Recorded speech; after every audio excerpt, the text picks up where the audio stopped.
Hi, everyone. This is Hal Krosman with Screenwriting U, and today I want to welcome you to Surviving Producer Notes.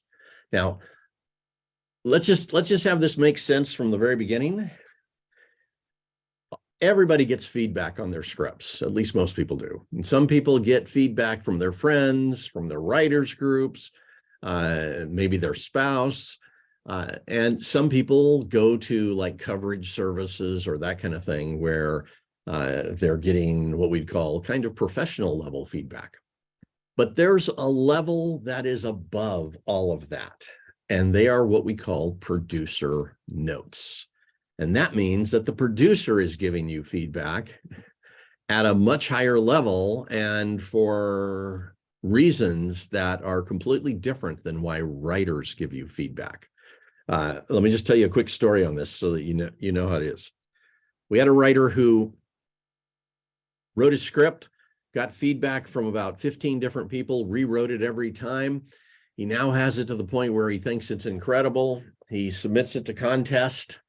He went through a program, our creative mastery program first.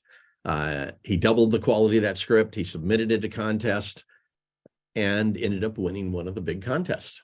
That got him a manager who got him into Paramount. They loved his script.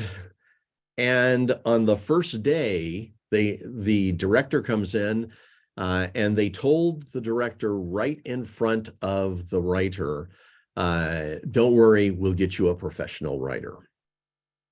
So the writer turned to the director and said, would you be willing to give me one pass?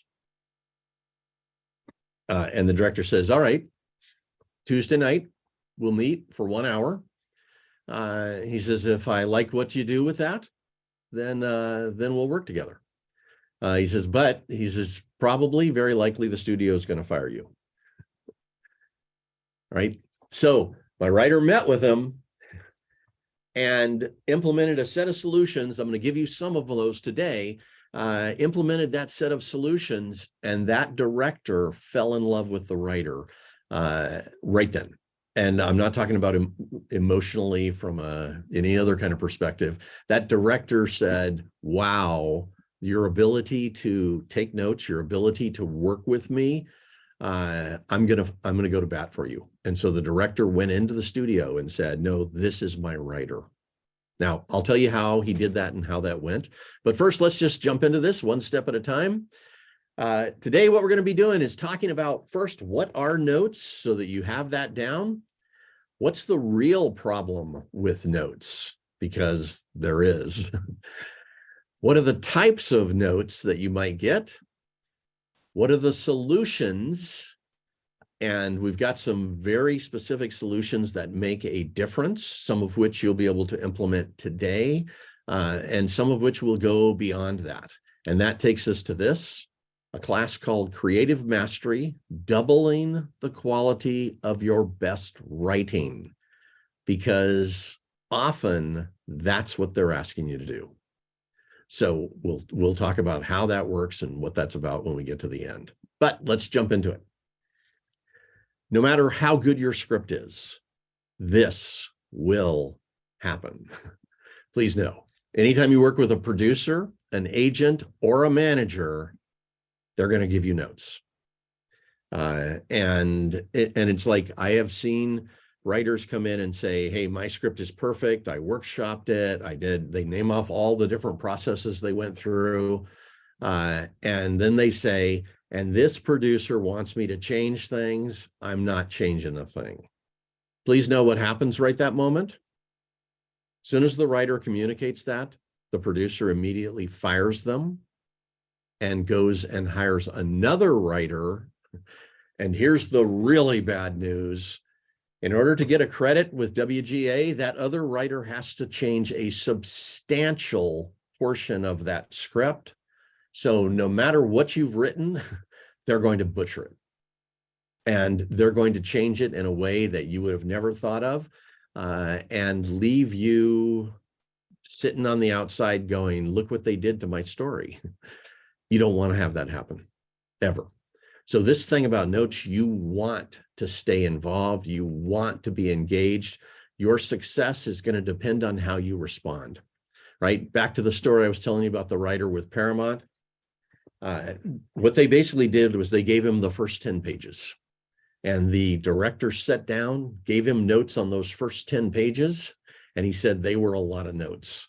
And he went back and did a phenomenal job. And the director hired him, went to bat for him, and told Paramount that they were wrong and he's keeping the writer, right? That's because of how he responded and how he dealt with it. That's because he knew what he was doing. He was a pro, right? It's not because he gave in. It's not because of all the other things people say when they're like, somebody wants to change my stuff and I don't know, you know, any of that. It's because he made the script better right in front of that director. It was a script people were saying was perfect, and he made it better. When you can do that, you're magic in their eyes, right? You're a pro, you're a star, you're somebody they want to work with from now on. So what I've seen is the best. Well, I've interviewed a lot of A-list screenwriters. The best of them, they say, when we get to this thing about taking notes, that's where I shine. And that's where you want to shine too. So definition of notes, you probably already have this, it's probably clear, but basically notes from a producer, agent, or manager is their way of giving feedback, right? And you could just say, well, it's just another feedback source. But there's a difference. In their case, those changes or something better need to be made in order to get the movie made, right? 98% of the time that I've seen notes that come back from producers, and I'm talking real producers, I'm not talking somebody who has never made a movie and calls himself a producer. When I've seen notes that come back from real producers, 98% of the time, it's the whole focus is about getting the movie made.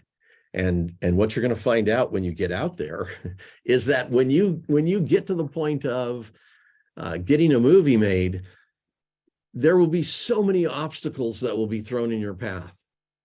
And a producer's job is to navigate through those obstacles. It's to renegotiate, rethink, redo something in the script, bring in a different actor, find a way to get the studio to say yes to something that they said no to, right? They're constantly dealing with that stuff. You know, I think from a business perspective, I've worked in 35 different industries, and the producer's job may be one of the hardest. But one of the places that you can make a difference as to whether that movie gets made or not is how you deal with the notes. So let's go right to some of the ways of thinking about them. Notes could look like this, right? They could be somebody hands you something very organized. Here's a list of 1 through 7. We need to solve these problems in the script, or we need to elevate this section, or sorry, we decided to cut out the whole thing with the helicopter, and so we need to take the helicopter out of scene number 31, right? Or whatever. Very organized, simple, to the point. You know exactly what you're doing. Or they could look like that. And I don't mean this just on paper. I mean metaphorically in the meeting. You know, you might, like on paper, they might just hand you back your script and just mark out all kinds of stuff. But if it's a meeting, I've been in meetings before where the writer and I are sitting at one end of the table, and I'm there as a producer helping the writer on that situation. And at the other end of the table is the big producer, you know, 2 VPs, their script supervisor who came in because they want to make sure certain things are written a certain way and stuff like that. And it's like, and they're all given notes from different perspectives. Sometimes they'll have the director sitting there, you know, and they're throwing things at you. And by the time you're done, you've got 50 or 60 notes of things that they want to change. right? So it could be an absolute mess that comes at you. Your job is to be able to deal with it and to be able to handle it and to be able to make sense out of it, right? Because sometimes it doesn't make sense. Sometimes the person that's sitting next to the producer is just trying to look like they know what they're talking about. Sometimes it's political and you don't know what's going on behind the scenes. And then sometimes it's just they've got different jobs and they see the script in a different way. Like a director will look at it differently than, say, the VP of development, who would look at it differently than, say, the script supervisor. And if you have those kinds of people in because you're getting ready for production or whatever it is, it may end up looking like this. What you want, though, and what's absolutely possible if you are great at notes, is this.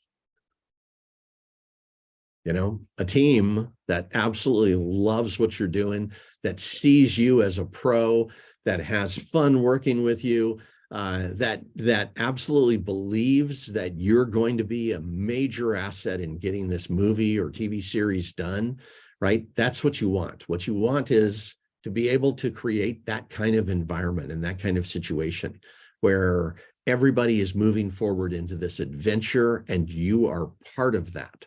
So every time you actually take notes and you do a great job, you're part of the adventure, right? And that makes a difference. It's not just this small thing. And part of why I'm telling you all of this is because a lot of people have something going on about notes. They have issues about it. And so we'll just talk about those in a second. But first, let's be clear. When will you get notes? Before the producer options the script. Now, I've seen things on some of the Facebook groups where a writer will come in and say, this producer is reading my script. They came back, they want me to make changes, and they haven't even optioned it yet. What do I do? And most people will tell them not to make the changes. I'll tell you this, having talked with enough producers, having been through this situation myself, having been through it with about 75 of our writers, what the producer is usually doing is trying to figure out, first, can they work with this writer? And second, can this script get to the point where they can produce it, right? It may be the best way to tell that story, but there may be certain problems, certain things that don't quite fit, right? Or it may be that the producer has a different budget. Maybe it's written for something that could be easily done at 20 or 25,000 or 25 million, excuse me. And the producer's budget is 3 million. And so they're trying to see, can you make these changes and still keep the script working enough so that they could produce it? If that works, they option it, right? And they move to the next step. So then it's about preparing the script to produce. Then it's about going through that whole process that happens really before pre-production. They are, at that point, they're going out to directors, they're going out to actors, they're going out to funding sources. They've optioned your script. They're coming back to you and saying, could you rewrite that lead character and instead of being a 40-year-old male, make her an 18-year-old who just graduated from college or from high school and got thrown out of her parents' house. And it's like, okay, let me rethink that, and the reason they're doing that is because they just connected with that actor who is an up-and-coming star who everybody in that age bracket knows. And if they can sign her now, they may get her for 1/3 the money she's going to be after her next movie comes out, right? And in that case, you're the one who can make that happen by making those changes. When you have a director come on, and let me give you a safety tip here. When a director comes on, they're always going to change things, no matter what. Their job is to make this, quote, their vision, right? And they're going to come on and look at the script and go, oh yeah, a whole bunch of things need to be changed. Now, two disasters could happen here. And if you're a star at taking notes, you'll solve both of them. The first disaster could be if you say, no, I'm not going to make those changes to make it more visually interesting or compelling, or to find ways to fit their directing style or whatever. They may just fire you right then and bring on their own writer. And then we've got that problem again. That writer, in order to get credit, has to make substantial changes, which means like a third to half of your script is going to disappear. Or the other possible problem is the director may decide, oh, I'll be a writer. And then you're going to live with a director making all kinds of changes to your script, not really, in some cases, caring about whether or not it even fits the plot. We had one of these projects go forward where the director rewrote it and just left gaping plot holes that anybody who would have watched that movie would have said, something's wrong here. But the director didn't care. All the director cared about was getting his name in there also as a writer. You know, and luckily they fired that director, went back to the writer and said, okay, what can we do to fix this? And she had another chance at it. So you want to be careful in these situations. In pre-production, you know, let's say we're at 30 days out, and pre-production most of the time will start before that, but let's say we're at 30 days out and they come to you and they've been doing their prep and suddenly things have started to change. They didn't get that location. An actor just dropped out. They need to combine these two characters. You know, something changed in the schedule and they only have a certain amount of shooting days. And so we need to cut 10 pages from the script, right? There's all kinds of things that could happen that really have nothing to do with the quality of the writing. But in every one of those situations, if you can solve that problem in the script, it might save them millions of dollars of trying to fix things out there. It might save them days on the set. It might save the movie, right? So this again is where you're a star. And then the final one is during production. And this doesn't happen very often, that they bring a new writer on the set or something like that. But it does sometimes. I'll just let you know up front, being on the set, if you've never been on a set before, being on the set is exciting for about 2 hours, and then it becomes the most boring thing you've ever done in your lifetime. And the way it usually works is this. You'll just sit there and sit there and sit there. And then suddenly you'll go from this deep, deep boredom to now you've got the director and the producer standing in front of you, and they're in the middle of an argument, and the actor is there saying, I need you to change these lines. And now you've got this crisis that's happening in front of you. It's going to go on until you've got those lines changed. So you're going to be working under stress at that point. And as soon as you have the lines changed, then they're gone. And now you're back to the boredom. So when people say, oh, I need to be on the set and all that kind of thing, I would just say no to that. I wouldn't ask for that. If it's necessary, got it. If they're in the middle of rewriting on a regular basis, got it. But let me just tell you another story that happened here. We had a writer in LA.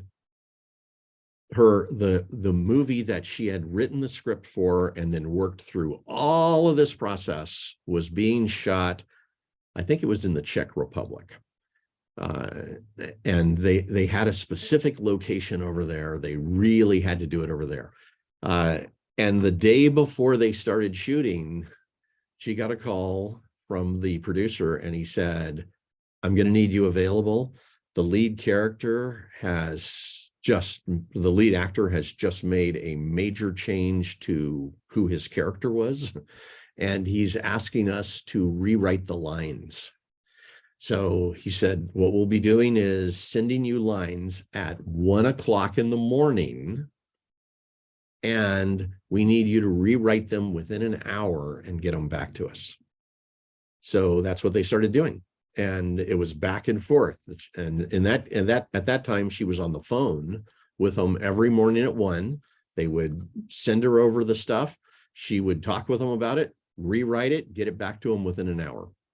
And then they shot those new lines of dialogue that day. She did that for 17 days while they were shooting in that particular location. And they came back at the end and they said that movie would have never happened if it wouldn't have been for her. That actor was willing to walk off the set. All kinds of bad things were going on. She saved the day.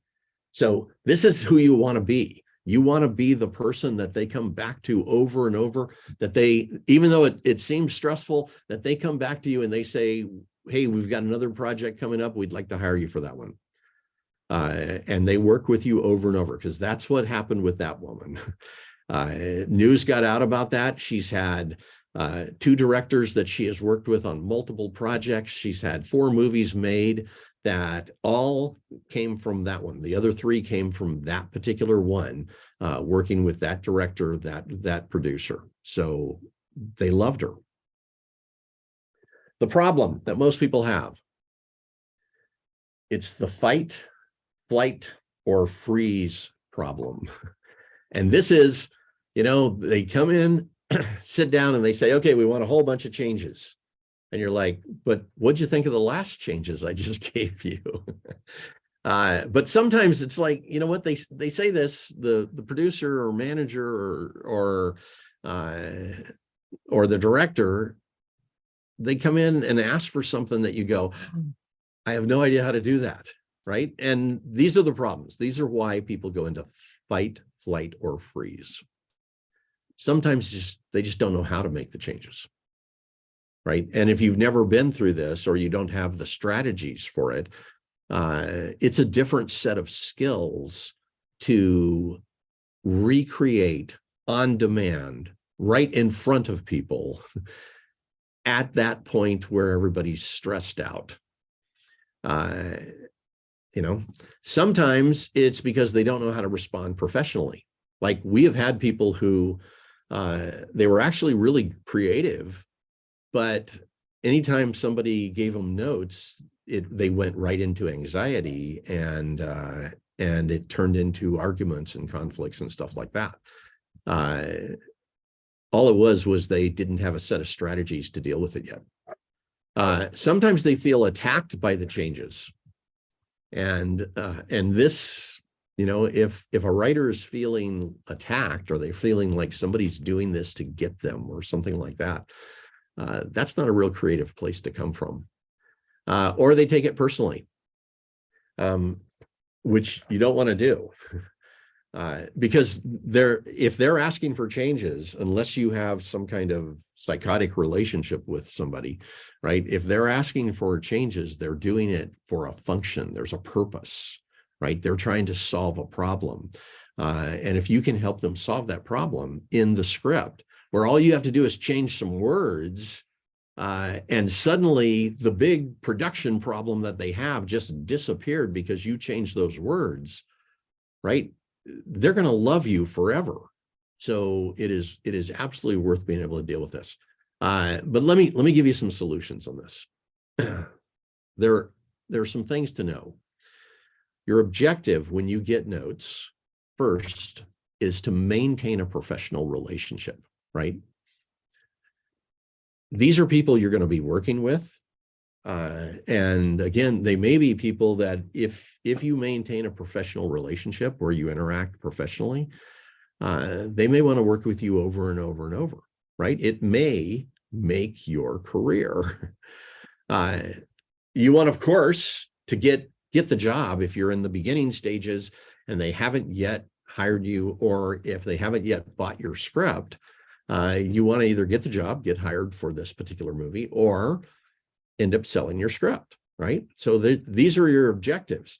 And you want to make the improvements and move the project forward. That thing, let me just say this, where somebody again comes in and says, hey, I'm not going to let them change a single word. You need to know what that does is that forces them into one of two things. Either, number one, they give the project up.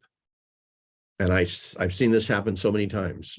A writer refuses and they just go, all right, we don't have time for this. We have other projects. Most production companies have 15 to 30 projects going at once, and they just don't have time. Or second, they'll hire another writer, and they'll do it fast. So if you can make the improvements and move the project forward, again, everybody's going to love you. So that's what our objective is. The solution, first one, don't attach pain to taking notes. Now, I know that if you've heard all kinds of horror stories before you come in, a lot of times people will have pain attached. And you know, when I first got here, I'd had writers tell me, oh, they're going to screw up your script. They're going to do all these things. They're going to force you to work for free, you know, and it was like, they had all of these victim stories connected to the process. I was at a speech that was done by, let me think of his name. It was the two guys who wrote Pirates of the Caribbean. I'll think of it in just a minute. Terry Rossio. Thank you. And Terry Rossio said in the midst of it, he was talking to this whole group of screenwriters at that time. He said, I don't look at notes like some people do. He says, I don't see them as something painful. I don't see them as something bad. He says, I see them as an opportunity to create with other creative people. He said, it may be a producer who's trying to create on a business level, or it may be the studio exec who is trying to create a career for himself or herself, and trying to create something here that their name will be on. He said, or it may be the director who is trying to create something beautiful or something amazing or whatever. He said, so he says, I look at it as, hey, I've got these people who are creative from different perspectives, and I'm going to have fun with it. And he said, it makes me better. He says, every project I've done has made me a better writer because I did that, right? So he wasn't connecting pain to it. He was connecting creativity to it. He was connecting success to it. He was connecting, he was going to be a better writer, which meant he was going to get better projects. And I think that's what you want to do. Realize that the producer wants you to succeed. They actually don't want to go through problems. What they want is they want to have those moments where they talk with a writer and the project gets better. They talk with a writer and they end up with a much better chance of getting this movie made, right? They want those moments. And by the way, I think you want them too. As long as you're not protecting those words, you know, it's like you've changed those words 30 times. Why does it matter? What if you went, wow, let me just go with this. Don't protect the words. Focus on what does it take to get this movie made, because that's going to change your life. Having a produced movie, it takes you to a whole new level of credibility, and it creates other opportunities for you. No matter what the words are, it's going to make a difference. Producers aren't criticizing again, they're just trying to move the project forward. You can use them to brainstorm. This is what Terry Rossio was saying. And basically what it comes down to is come in to collaborate, not to protect the script. And I know it's hard. I've been through this myself, where the part that I liked best in that script, the part that I thought, wow, that is why I want to see this on the screen. I came in one day and a producer said, wow, you know what? We just looked at it and that one thing is going to take up too much of the budget, so it's out. So how do you think you could write it differently? And in the next minute or 2 minutes, we figured it out. You know what? And instead of it being a conflict or that kind of thing, it became something that actually bonded us. So, you know, now I still had to go out and kind of mourn the loss of the part that I really liked the best, but we came up with something else that I really, really liked, and it was worth doing. Responding to notes. Let me just give you a couple more things. I think there's two versions of notes, and you could divide it into all kinds of categories, but I just want you to see this. There's the one that's, we need to change X, right? We need a different location. We need a different page count. We need a different lead character. We need a different ending or a different beginning or a different midpoint or whatever it is. Here, they're asking you to change something that you can control, you can move around. You know, you can look at it and say, okay, if we didn't do this, you know, in the Empire State Building, how could we still get that moment where the character is right over the edge and having the vertigo and all of those kinds of things? And it's like, oh, well, there's probably 5,000 other locations that could give you that. You know, you just got to start thinking about it. They lost the Empire State Building, so they need to make that change, you know.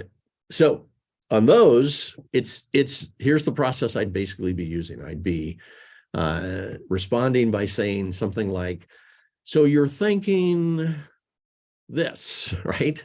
You're thinking we still maintain the vertigo part, but we need to put it on the edge of a cliff or on the edge of a smaller building or hanging off of, you know, something, right? And it's like you start using it to kind of brainstorm in that situation. What do you mean by X? What do you mean by we need to lose 10 pages? Because it'll really help. Like, for instance, if you ask that and they say, what do we mean? We mean we need to cut this budget by 5%. And it's like, okay, I've got a list of 15 different ways to cut budget in a script. Can we brainstorm other possible ways to do it? And page count may be it, but let's just let's see what we can come up with, right? You might solve their problem in a different way, right? Or how might that change work with this other part of the script that it's connected to? So, for instance, you might say, so like let's say they ask for you to make some kind of change right before the final act, and it takes out everything that the big conflict is going to be about. So you might ask them, let's see, if we're going to take that out, how might that work with the climax where we're having this huge fight at that particular location, right? And then that does one of two things. They either stand back and go, oh yeah, you're right, we do need to keep that. Or they go, okay, well, we don't have a choice. We lost that thing, whatever it was. All right, let's brainstorm other ways to have that conflict happen, right? So these kinds of questions give you a chance to kind of go through a thinking process instead of having this just dumped on you and you going, I don't know how to do that, or oh my God, that's going to cause these major problems. It puts it back on them and it has them have to articulate it, and it has you be able to hear what their real thinking is. The other kind, version 2, is the notes where they need to elevate the quality, right? And this is much more malleable. This is something where you know, you might, it's not a thing where you just go, oh, let's just change a location or let's just change a character. It's a thing about the writing, or it's a thing about the depth, or it's a thing about something else, right? And it can mess with people, right? You still have the same scene, the same character, the same structure, but they're asking for higher quality. And you're looking at the scene going, that's the best I've ever done in my life. And you got to be able to make some kind of decision. You got to be able to figure out what to do there. Now I'm going to talk about two different possibilities here, two things that can help you. First one is timeframes. You don't have to agree to that change right this second. And because this is important, it's like if they come in and they say, you know, we just, in order to get an actor, we need to improve the quality of this dialogue by at least 50%. What does that mean exactly? Right? So, but they're serious about it, and you need to be able to produce that result. You can't just say, no, you're wrong. That's not going to work. You need, if you're the person who actually saves the day here so that they do get that actor, again, that's going to be one of those things where your life gets great. If you say no to them and they think that's their only way, chances are, again, they'll fire you. So be careful about that. But here, you might just say, let me make sure I understand what you mean, and then I'll think about ways to implement that note, right? Because somebody asking you to change quality, they may have a completely different version of that than you do, or than I do, right? They may be talking about quality of dialogue, and what is quality? Do they want more conflict? Do they want it to express more character? Do they want it to be more intriguing, shocking, surprising? What are they looking for? Or do they not even know? And all they're thinking is, it just seems a little average. So whatever that is, you know, if you can take a little bit of time to try to understand what they mean, that's going to help. And then give yourself the time to think about how to implement those notes. Now, on the other side, let me just tell you, I had a writer who called me up one day. His name was Richard, and this call changed my life, by the way. It changed how I thought about a bunch of different things. And when I say it, it's going to seem like kind of, yeah. But once you understand it, you'll see it changed a lot of other writers' lives. He called me up and he said, Hal, I have this producer who wants to option my script. And I'm like, good for you, Richard. Congratulations. He'd gone through a bunch of our classes and written that script. I said, congratulations, man. If there's anything I can do to help you, let me know. And he goes, well, there is one thing. And I said, what's that? He says, he'll send me over the option agreement as soon as I double the quality of the writing. Now, he had written well enough. He had done well in contests. He'd written well enough to get in that door, to get the producer to say he wanted to work with him on this thing. But now he's asking him to double the quality. And I said, okay. And he goes, so how am I supposed to do that? How am I supposed to take the best writing I've ever done in my lifetime and double the quality? And I stepped back and I thought about it and I went, wow, that's a really good question. And he goes, that's not a question, Hal. It's not possible. You can't take the best writing you've ever done in your life, best writing ever, and double the quality. That's not possible. And I said, Richard, let me think about it. Give me a few days to think about that, and I'll get back to you. Because in this case, it might make the difference as to whether you get the deal or not. But as soon as you said that, I just went, oh my God, yeah, that's something we need to explore. Now, that was about 7 years ago. I went through the process. I went back to Richard 3 days later with a whole list of ways he might double the quality. And I just done basically a brainstorm session. And by the way, in that case, he went through the process, took him back to the producer. The producer said, okay, you did improve. Let me give you some specific notes. And then they went into the regular note process and Richard got the deal. But what it had me start to think was, you know, how do you do that? How do you double the quality of your best writing? How do you take the best you've ever written and make it even better? Because in this case, the producer needs it, or the director needs it, or this is the only way we get an actor, or whatever that is. Or just because you want to be a star, right? Just because you want to do this. And we had a writer who she had been writing for, I think, 5 years. She'd written like 7 scripts, but she hadn't ever had anything optioned. She hadn't had anything happen. She went through this process I'm about to give you on this, and took one script, doubled the quality of the best writing she'd ever done. She said she loved it the way it was. Then she went through this process, made a significant change. She ended up winning the Final Draft Big Break contest, first place. And 2 managers read that script. Both of them came back and said, we want to represent you, off of just reading the script. Before they even talked with her, they were telling her in the emails, we'd like to talk with you on the phone, each of them separately, and I would like to represent you. So she called me and I walked her through the process. She ended up doing 3 phone calls with each one of them, and finally selected the one she liked the best. That came from doing this process. So let's just see what we have here. Double the quality, by the way, means you take 100%. You're at 100%. That's the best writing you've ever done, and you take it to 200%. It was what that writer had to do in the very beginning, who was working with Paramount, with the director there, and he nailed it. So this is something that we've been looking for. You know, how do you do this? How do you write?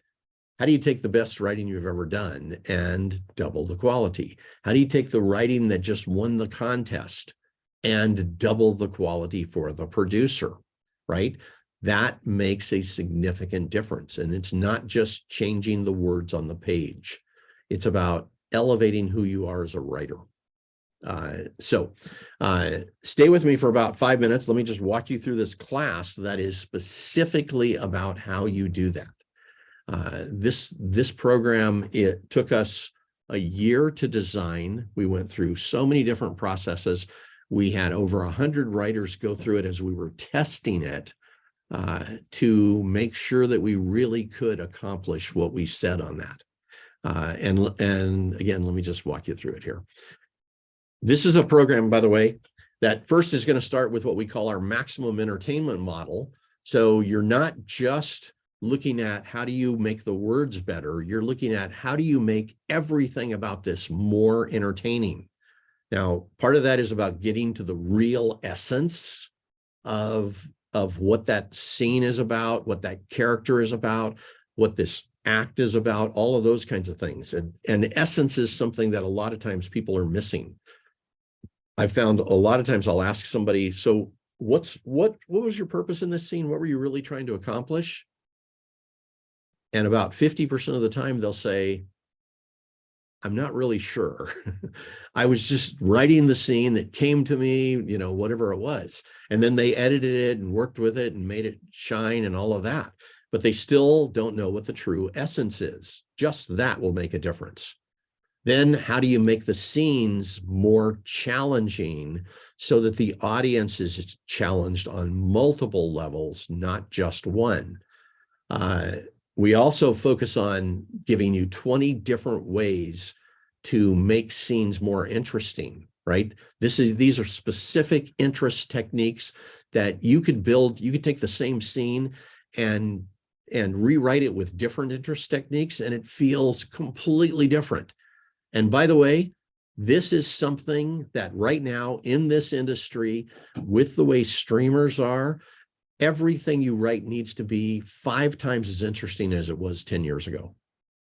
And the whole industry knows this. Our job is to keep people's attention, keep them engaged, keep them coming back and watching movies or shows or whatever on these streamers. And it's important, you know, and if a writer doesn't know how to write that way, you've got a real problem.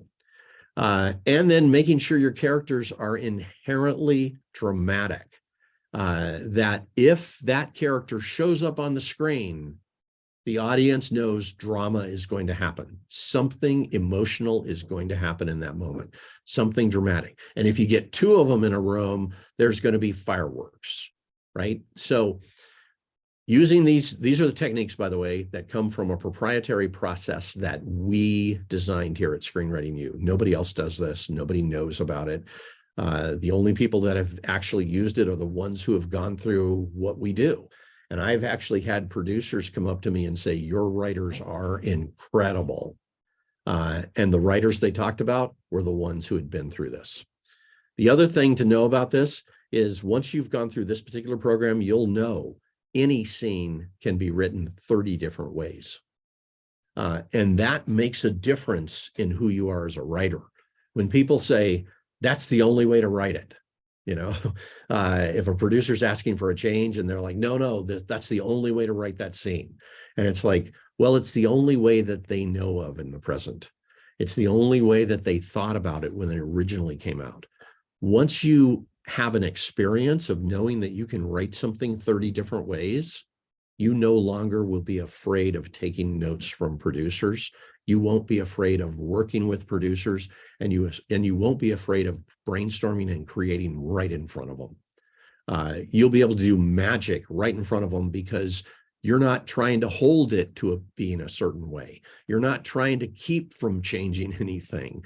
You know you have the ability to do it, right? So this, again, this is a program that has changed a lot of people's lives.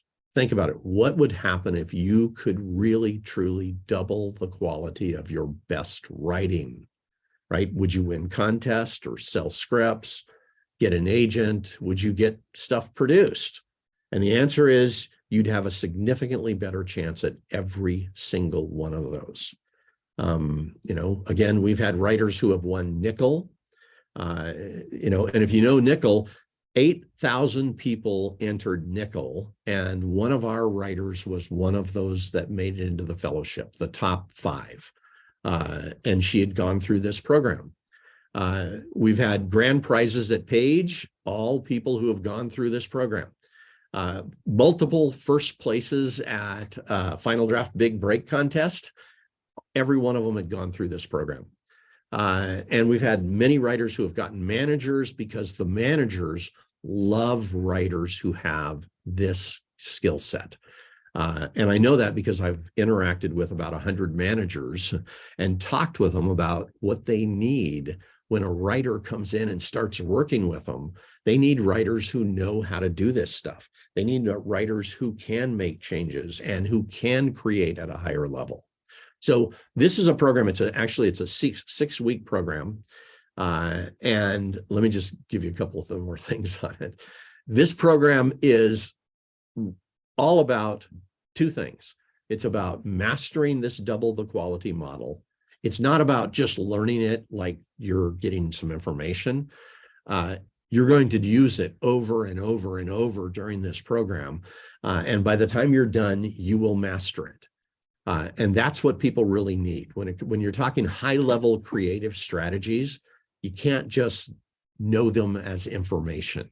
You need to get them in your body. You need to get them to be a natural part of your creative process. This is going to change how you create. It's going to take you to such a much higher level. The other thing it's about is becoming proficient at taking notes from producers. Today, I basically just walked you through you know, the basics on this. But again, you need to get to the point where you know it inside and out. Now, the normal price on this is $299. I'll give you a special in just a moment. This is a 6-week-long class, and it's like no other. We don't even have another class like this, and nobody that I know of has anything like this. It's a 6-week-long class. Normal price on it is $299. It starts on May 8th. So that gives you a little bit of time to work with whatever project you have right now. Go ahead and elevate the script that you have right now that you're going to bring in. You'll get a chance to play with that, but mainly we're going to be focusing on these 2 things: doubling the quality, taking notes from producers. The special on this, and this is for the first 20. All you have to do is click that link right there, bit.ly/quality-mastery. Click that link, and for the first 20, you can get in at $199. which will save you $100. I promise you on this particular program, this may be the program that completely changes your life when it comes to writing. That gives you so much more capability when it comes to working with producers, managers, and agents. It also could be the program that has you be able to do incredibly well in contest. When you're talking the major contest, if you can make it to the finalist level, you've got business in this town. You've got, on major contest, if you're a finalist, you can get into most of the doors and they'll take a look at that script. So it is worth doing what it takes. But by the way, to make that happen, you need to beat usually 3,000 to 5,000 people who most of them didn't take this class. So this will give you a significant advantage going into contest, but it will save your life when it comes to working with producers and make a tremendous difference for you. So if what you want to do is to have that kind of control where you can create anything a producer needs, to be able to have the reputation of being a writer who writes at an incredible level, and to be able to have that confidence that no matter what kind of notes they give you, you're going to be not only on top of it, but probably coming back with something that blows them out of the water, that blows their minds. If you want to have that experience and you want to be that good, come join us for this program. I promise you, you'll absolutely love it. Again, just simply go to that link. And if it's not linkable, write it down, bit.ly/quality-mastery, and join us for this 6-week class that will make a significant change in your writing. Listen, it was great talking with you all. I hope you got a lot out of this already. And I promise you, if you join us for this program, you will get 30 times that. It is absolutely worth mastering. This is Hal Krosman with Screenwriting U, wishing you the absolute best in your writing. I'll see you another time. Bye-bye, everyone.